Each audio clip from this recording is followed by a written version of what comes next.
Hi and welcome back. There are 3 ways you can move from the UK to Portugal. Stone the crows, it is hot. I don't know whether it's because I've got a silk shirt on or because of the delicious climate here in Portugal. Anyway, we're going to look at each one of these options in great detail. We're going to go into the pros and cons of them, and then we're going to look at what option I made and why I made that option. Then we're going to look at the costings for each one so that you can make the right choice. In the last video I explained the method that me and my wife chose to find the right region for us here in Portugal, as well as the right house. Now if you really feel you're missing out on some good stuff, watch this video up here. Now before we dive into these 3 options, and particularly the first 2, I want to point something out that there's a good chance you might overlook. How do you find what you need in Portugal?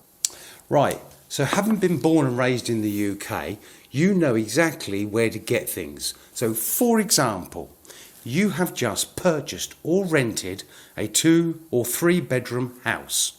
You've now got to kit that out because you're going to move into it totally empty. You've got to buy everything from TV to washing machine to beds to furniture. Now you know exactly where you're going to go and get those kind of things. So for example, you would go to Curry's perhaps to get your TV, maybe washing machine. But when you come here to Portugal, you don't know nothing. You don't know what outlets and shops there are and where they are. And you also don't know whether you're going to get the quality that you're looking for at the price you want to pay. So how do you go about that? Well, I've said it before and I'll say it again. Go on to Facebook Expat groups and remember, all those people in those groups have done it before and they're very happy to lend you all their knowledge and experience. So you type up, does anyone know where I can buy towels, bedding sheets and things like that, soft furnishings, yeah? Believe you me, they will come back and help you. Put the brakes on for some serious advice. Okay, let's just put the brakes on the 3 ways to move to Portugal for a moment, because if you're coming to Portugal to live, there are 2 very, very solid bits of advice that I want to give you, and they will stand you in good stead. So for the first one, let's go outside. First valuable bit of advice. When I first got here, this door was rotten as a pear. There was holes in it. It was a metal door. So I had to have it replaced. I replaced it myself. But imagine the same situation is for you. And you've got to get a door like this replaced. Old one ripped out, new one put in. So you get Portuguese people to come and give you a price. This is where you've got to be smart. Because when they give you a price, it comes in 2 parts. 1 for the door and then 2 for the labour. So you'll say to them, how much is it going to cost me? They'll say, well, €100. You say, oh yeah, I'm up for that, thank you very much. When you get the bill, it's €250 and you say, well, hold on a minute, what's going on here? They say, well, it's 100 for the labour and then there's the door. You see, it's different in the UK. If you ask me to put a boiler in for you, I tell you how much it is for the boiler, the parts, the labour, the lot. You get that in an email, £1,000. Right, at the end of me finishing that work, and your boiler's up on the wall giving you heating and hot water, you've now got to pay £1,000, not a penny more, not a penny less. But it's different here. Why is it different? Because it's the culture. In our culture, we tend to give one price, that's it. Here, you get a price for labour and a price for parts. But they don't talk about the price for parts because they don't know normally how much they're going to end up paying for that. So they say it's €100 to put the door in, and then they go and find the door and then they add that on. So when you get somebody to give you a price for something, whether it's putting a door in, electrics, putting a new patio down, say to them, how much is this going to cost? And they will give you a price. Then say to them, how much is it going to cost for parts and for labour? I want a total price. Then get them to give that to you by email or by message. Then confirm with them that that is the total price for everything. good bit of advice. Second valuable bit of advice. Okay, another cultural difference. In the UK, you go into a furniture shop, you want to buy a chest of drawers, it's like 300, 900 euros, sorry, pounds. Or you go to a car sales, the prices are up on the windscreen. You can see how much they are. Here, it's different. It's a different culture. So you'll go to a car sales, there won't be any prices. You go to a furniture shop, again, there's very likely there won't be any prices. If you go to Walton's outlet, yes, there are prices on everything because they're more modern. It's just the way it works here.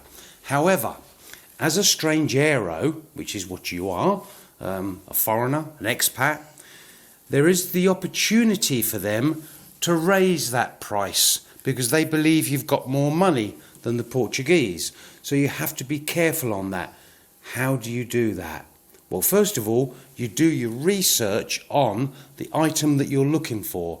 What sort of price would I... So I'll give you an example. If you were looking to buy a car here, go on to Facebook Marketplace and look at what kind of car you want and what kind of price they're going for. Then, if you decide to go and buy it from a garage or a car sales, you've got an idea of what kind of price you're looking at. A second bit of very valuable advice. First way to move to Portugal. Okay, 3 ways to move to Portugal. First way, sell everything that you own in your house. Lock, stock and 2 smoking barrels. Everything gone. That means that you're just going to jump on a jumbo jet with your suitcases, one-way ticket to Portugal. How easy is that? So what are the pros and cons of it? Well, when you sell everything in the UK, you're not going to get a fantastic price for it. So you've got to say to yourself, do I really want to be bringing this, or is it like really old stuff and it's not worth bringing? That's something you've got to bear in mind. The other thing you've got to bear in mind is when you get here, you've got to buy it all again. Second way to move to Portugal. The second way is to sell a quantity of what you own, not all of it. So you're going to be bringing with you the stuff that you consider to be valuable to you, that's going to cost a lot of money to replace. Then you load it up into a 3.5 ton wagon like this.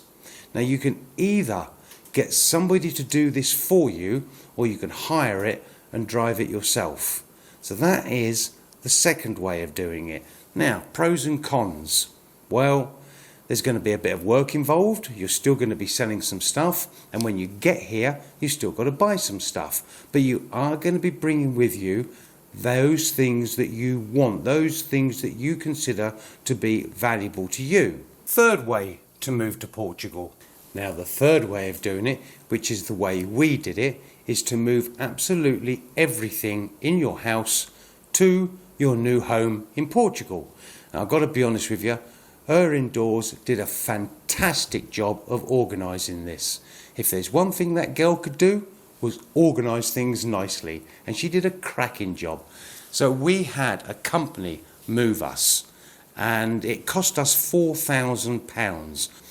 Then they turned up. Now you have to have everything boxed up, not your settee, but everything else has to be boxed up. There can't be nothing loose. They will take everything out of your house, put it onto the wagon, and then drive all the way to Portugal. When they get there, they will offload everything into the rooms that you ask them to put it in. Now, to me, and for us, that was absolutely hassle-free. It took an immense amount of stress and aggro off our shoulders. The only thing we had to do was get ourselves to Portugal. But everything that we owned, and when you stop and think about it, you look around your house, you think, oh, yeah. But when you look at what it all is, once it's in a wagon, that's a hell of a lot of stuff. So that's the choice we did, and we really benefited from that. Cost, option number 1. Now let's look at costs. Option number 1. Well, basically, you've sold everything, so it's the cost of a one-way ticket to Portugal. What's that going to cost you? That depends on what time of year you're going to come. If you come in the summer, it's going to be a premium price. If you come in the winter, it's going to be lower. So let's just say €150. Not bad, eh? But when you get here, you've got to buy everything, and we'll come to that in just a moment. Cost. Option number 2. Option number 2. Moving part of your house contents.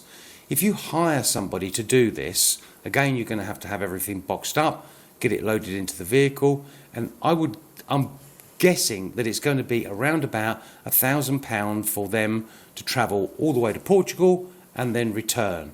And then you've got to get yourself to Portugal, and I'm guessing that will be on a jumbo jet, suitcases, and around about €150.